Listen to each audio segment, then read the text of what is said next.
আপনার জন্মকুষ্ঠিতে কি বুধ খারাপ আছে অষ্টমে কিংবা নিচস্থ আছে মীন রাশিতে, যার জন্যে আপনার বুদ্ধিমত্তার কম হচ্ছে বুদ্ধি।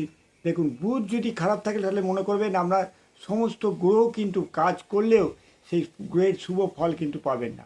বুধ এমন একটা গ্রহ, অনেকে বুধের জন্য কী হয় যে আমাদের স্কিন প্রবলেম, স্কিনের কোনো রোগ বা আমাদের যে গ্ল্যামার, সেটা সমস্ত কিছু নির্ভর করে বুধ থেকে।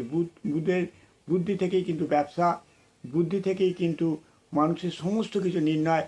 কেউ যদি ধরুন মানসিক চিন্তায় ভুগছেন, তার যদি বুধ খারাপ থাকে তাহলে কিন্তু আরও ডিপ্রেশনে চলে যাবে, সে কিন্তু ডিপ্রেশনে চলে যাবে এবং নানা রকম মাইগ্রেন রোগ এসে যাবে।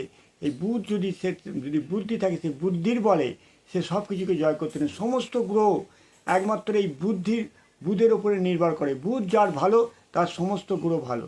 তাহলে বুধকে প্রতিকার করার জন্য আপনারা অনেকে শিব মন্দিরে মুগের ডাল দেয়, কেউ আবার কোনো নানা রকম সবুজ ঘাস গরুকে খাওয়ায় বা কলা দান করে, নানা রকম বুধের প্রতিকার করে। আমি যে উপায়টা আজকে বলছি সেই উপায়টা যদি আপনারা করেন বিনা পয়সায়, কোনো পয়সা লাগবে না। কী করতে হবে, যেখানে যাদের বাড়িতে কোনো ঠাকুরমশাইয়ের কাছে যারা নারায়ণ শিলার মধ্যে তুলসী দান করে, সেই তুলসীটাকে কিন্তু আপনাকে বুধবার করে কমসে কম 11টা বুধবার সেই তুলসীটাকে নিয়ে এসে খেতে হবে। 11টা বুধবার যদি কন্টিনিউ খান, কোন তুলসীটা, যে তুলসীটা দেওয়া হলো সারা রাত নারায়ণের গায়ে লেগে থাকলো, সকালবেলা যখন নারায়ণ শিলা চান করাবার সময় তুলসীটা খুলে দেওয়া হয়, সেই তুলসীটাকে খেতে হবে।